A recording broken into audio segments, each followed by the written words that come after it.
Hoje nós estamos aqui nos nossos estúdios com Walter Takemoto, que é psicólogo, sociólogo, especialista em política pública e ex-diretor da CMTC, a Companhia Municipal de Transporte de São Paulo. Falei direitinho, professor? Sim. Tudo certo? Professor, vamos... Rapidinho, eu queria fazer uma análise aqui do que você acaba de dizer e colocar já para o lado do transporte público, tá? Há um tempo atrás, antes dele lançar a candidatura a deputado, o secretário de saúde, então o secretário Jorge Sola, ele estava comentando esse case de classes sociais, tá? Ele contando que a discriminação que existe entre um médico que é cirurgião, que atende às dondocas, e aquele que trabalha pelo SUS, independente da remuneração. Na questão do transporte público coletivo, existe também esse preconceito, que é um conceito formado, que se você tem ou não tem um carro, se você tem ou não tem uma moto, e por que você utiliza o transporte público. Eu acho assim, eu já conversei várias vezes, inclusive com o estagiário de Aleluia ali na Getax, sobre a questão das campanhas lúdicas. Não existe campanha lúdica. Tem que colocar que, por exemplo, eu vim da Argentina, eu conheço várias famílias, Timóteo, que tem marido e mulher trabalham e tal, e nunca compraram um carro, porque não é jogo. Se tem uma bike, pendura no metrô, não vale a pena, final, né? Não é jogo, Timóteo. Você tem um carro na garagem a semana toda, para final de semana viajar, não é jogo. Ó, fora que carro significa a sua despesa diária de gasolina, estacionamento, que hoje em dia você tem que pagar estacionamento, documentação anual, IPVA, documento. Você tem que ter dinheiro na sua poupança, porque se quebrar você tem que consertar na hora. Você não pode quebrar e largou, ou você não pode quebrar e comprar outro. Então existe esse conceito formado, esse preconceito em relação a quem utiliza transporte público, que eu ouço todos os dias. Não, é exatamente o grande problema que nós vivemos nas cidades, é o problema da mobilidade e do acesso aos bens e equipamentos sociais existentes nos territórios.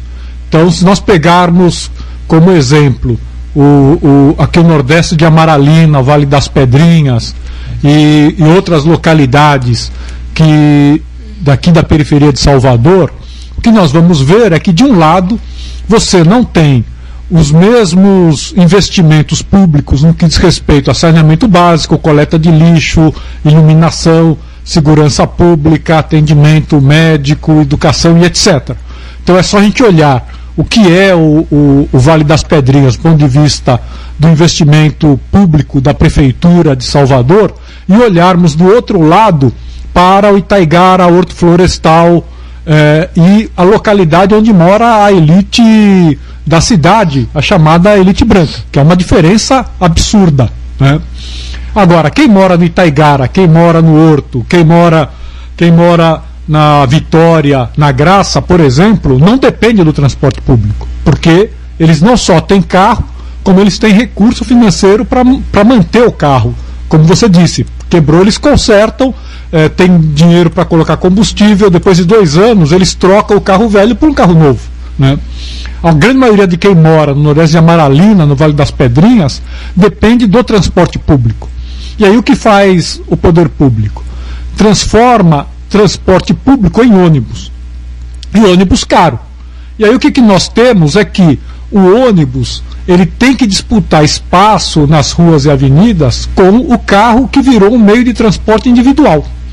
Então, o carro ocupa as vias públicas e os ônibus são obrigados a ficar parado, seguindo o trânsito dos carros. Quer dizer, a elite se apropria do espaço público para poder transitar com o seu carro no ar-condicionado, enquanto que o pobre, aquele que trabalha, que depende do ônibus para se locomover, ele fica num transporte de baixa qualidade, sem nenhum conforto, e demora 1, 2 horas para ir de um local a outro, né? Quando nós sabemos que transporte de qualidade com eficiência e eficácia é o metrô, ou o VLT, ou o trem. E por que é que o poder público não investe? Não investe porque não interessa aos empresários de ônibus que você tenha um transporte de qualidade, porque eles querem continuar com uma tarifa elevada em troca de um serviço de baixa qualidade. Né? E aí é a disputa entre a CM e Wagner sobre o metrô e sobre os ônibus. Professor, o que o senhor acha desse metrô? Então, o metrô, quer dizer, em primeiro lugar, que é um absurdo o metrô ter ficado quase 15 anos para começar a rodar. Né? E, por enquanto, ele transita num espaço muito pequeno. Agora, nós não podemos, por conta de erro de administrações passadas, condenar o melhor meio de transporte coletivo que existe, que é o metrô, ou o VLT ou o trem, que é o transporte por trilho. Por que não podemos? Porque o transporte por trilho, ele não disputa espaço com os automóveis, ele não depende de cruzamentos ou de semáforos, e por um outro lado, o transporte por trilho, ele não provoca acidentes. E aí nós sabemos que na faixa etária de 18 a 29 anos, no mundo todo, inclusive no Brasil, a maior causa de mortes por motivos externos é em decorrência de acidentes. Atropelamento, acidente de carro, acidente com meios de transporte que são os ônibus, não provoca poluição e não causa o estresse do mundo moderno, que é o congestionamento, a violência no trânsito e etc. Então, o metrô é o melhor meio de transporte coletivo que existe. E aí, aqui em Salvador, nós temos uma contradição, que o prefeito ACM Neto quer fazer o BRT no trecho Lapa-Iguatemi, que são 8 quilômetros, por 1 bilhão. É o trecho que atende o metrô. Sim. Então, é 1 bilhão. 1 bilhão é o mesmo preço do metrô. Né? Com a diferença de que 1 bilhão do metrô também inclui os trens. No caso do BRT do ACM Neto, é 1 bilhão sem trem, é só para construir, só para construir o percurso. E aí, no caso, a pergunta seria: beneficia quem? Beneficia, de um lado, as empreiteiras, quer dizer, porque na verdade esse trecho lá para Iguatemi do BRT, o custo dele real deveria ser no máximo de 250 milhões, está sendo por 1 bilhão. Então a gente tem que saber para onde que vão 750 milhões acima do preço do metro quadrado. Né? E por outro lado, beneficia os empresários de ônibus que não querem que o metrô seja implantado definitivamente aqui em Salvador por todos os trechos previstos, que é até Cajazeiras, até o aeroporto e até o subúrbio ferroviário. Lauro de Freitas. Professor, nós estamos vendo, todos os ouvintes acompanham todos os dias, inclusive nos enviam mensagens nos sites, em relação ao trânsito de Salvador, que continua caótico. O prefeito ACM Neto, então, nas suas promessas de campanha, efetivou sempre a mudança no trânsito, nos congestionamentos na cidade. O que o senhor tem a dizer a respeito disso? O senhor acha que mudou alguma coisa? Algumas pessoas relatam que existiu mudança, que o trânsito está começando a fluir, existiram pessoas que dizem que não mudou nada, que o trânsito continua frequente, que os congestionamentos continuam, existiram mudanças, né, nas vias aqui do Iguatemi, da ACM, ou então o secretário na época, José Carlos Aleluia, que hoje é candidato, fez algumas mudanças, mas a gente não viu mudança efetiva que tirasse o trânsito do congestionamento. Não, a gente pode dizer que estão acontecendo algumas mudanças, por exemplo, na região do Imbuí. Então, quem vai hoje para o aeroporto pela paralela, no trajeto Iguatemi-aeroporto hoje, consegue fazer num tempo quase metade do que era até alguns meses atrás. Agora, isso não é decorrência de nenhuma intervenção viária feita pelo prefeito. Quer dizer, isso decorre das medidas que o governo do estado adotou em relação à paralela e ao acesso ao Imbuí. Da mesma forma que as grandes intervenções que estão acontecendo em Salvador, no que diz respeito ao sistema viário, também decorre de obras do governo do estado. No que diz respeito à prefeitura, é só olhar o trajeto de volta, quer dizer, aeroporto Salvador, Iguatemi, passando pelo Iguatemi, que continua travado. Por quê? Porque não comporta a ACM, não comporta a chegada dos veículos, dos veículos que vêm pela paralela.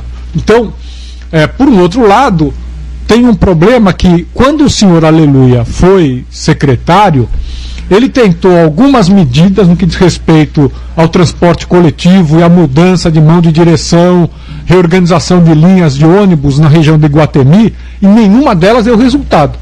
Não deu resultado por quê? Porque é aquela história do cinto, quer dizer, a pessoa engorda, aumenta os furos no cinto, achando que isso está emagrecendo. Na verdade não está, ela continua engordando. Então não adianta você tirar ônibus de um lado e botar para o outro. Você está apenas transferindo o congestionamento de uma via para outra, que foram as medidas que ele fez.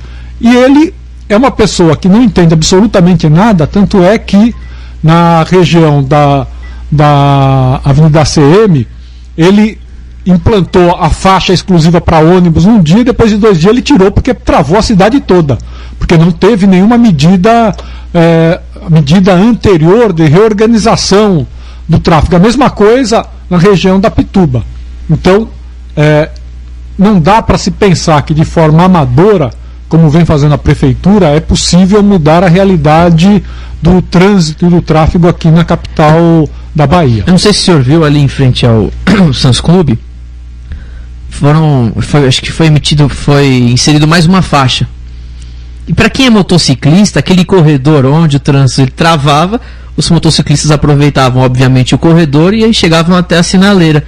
E agora eles fizeram mais uma faixa, piorou, porque na verdade você comprime, você não muda o aumento, você não aumenta a pista, você não fez nada, nenhuma obra técnica. Eu não sei, eu não sou técnico, o senhor pode falar muito mais a respeito disso, mas piorou, porque os motociclistas ficam parados. Eu ando de moto, e ali em Iguatemi, naquela região, adicionaram mais uma faixa em frente ali ao Sans Clube, aquela região do Iguatemi. Então, mas a pista continua do mesmo tamanho. Ah, mas vai aumentar o fluxo? Piorou, porque você acumula maior concentração de veículos, né, professor? Sim, então,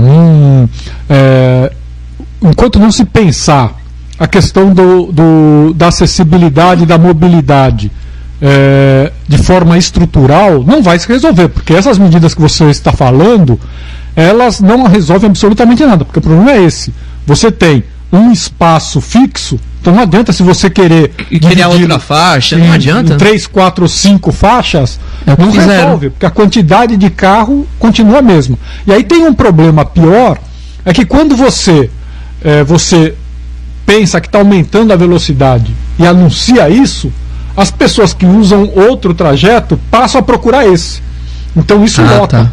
Aí um dos problemas que se constatou foi que a partir do momento em que os carros passaram a ter GPS, né, que informam qual é o melhor trajeto, se ampliou as áreas de congestionamento, porque as pessoas começam a procurar vias alternativas e isso leva os carros a procurarem essas vias e congestionarem também aquilo que nós chamamos de caminho secundário, né? Então você vai ampliando os espaços urbanos onde o congestionamento vai crescendo.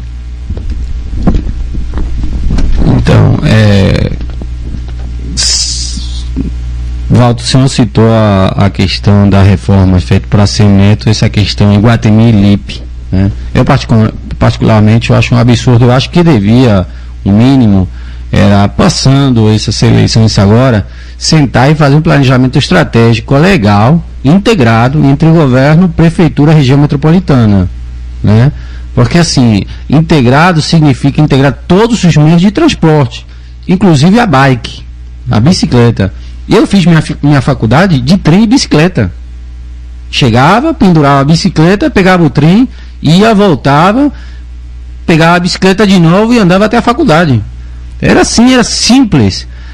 Eu chegava até dormir, aí eu pegava a distância, é que nem daqui para Lauro de Freitas, minha faculdade na época.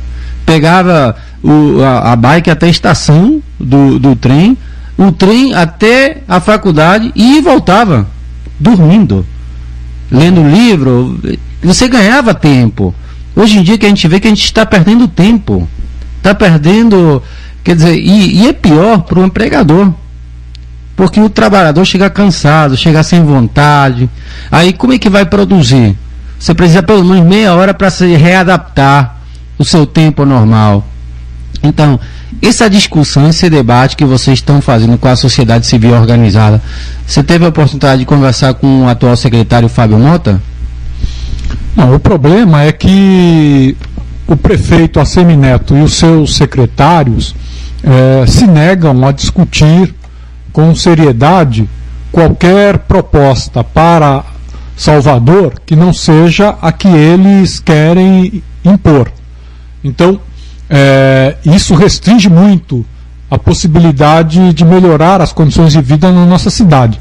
Um exemplo é a entidade metropolitana, que o prefeito Assemineto se nega a participar e reconhecer, quer judicialmente inviabilizar essa possibilidade de se construir um projeto de integração para toda a região metropolitana.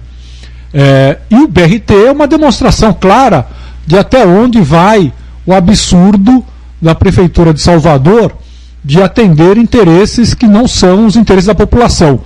Quando ele propõe o BRT no mesmo trajeto do metrô, claramente ele está defendendo os interesses dos empresários de ônibus. O que você falou sobre os ascensores ou os planos elevados, o prefeito Assemineto inaugurou o que liga o comércio com o centro histórico por 2 milhões e depois de uns meses está parado até hoje. O da Liberdade, que era para ter ficado pronto no final do ano, até agora não foi reformado. E nós sabemos que o uso da bicicleta como meio de transporte, numa cidade como Salvador, que tem uma cidade alta e outra baixa, depende desses ascensores para que os ciclistas possam passar do plano inferior para o plano superior da cidade. Sim, e aqui, infelizmente, está abandonado, não é? A outra coisa é que a bicicleta como meio de transporte não é o que o prefeito Assemineto vem fazendo em Salvador, que é nos finais de semana encher a cidade de cone e depois retirar, porque isso, na verdade, é o uso da bicicleta para lazer. Então, o que o prefeito Haddad está fazendo em São Paulo é que, de fato, é pensar a bicicleta como meio de transporte efetivo e rápido para a população, criando ciclofaixas e vias exclusivas para os ciclistas. Quer dizer, isso incomoda a elite que só pensa no carro, incomoda, mas beneficia a população. E agora, a última pesquisa que a Datafolha fez demonstra que 80% da população de São Paulo concorda com as ciclofaixas e as ciclovias. Por quê? Porque isso é a forma mais civilizada de locomoção que nós temos. Então, o prefeito Assemineto tem que parar de ficar brincando de Lego com a cidade de Salvador de final de semana e pensar de fato naquilo que beneficia todos os moradores dessa cidade. Informa Salvador no ar. 8 horas e 40 minutos, nós estamos aqui nos estúdios conversando com o professor Walter Takemoto. Daqui a pouco nós vamos com mais informações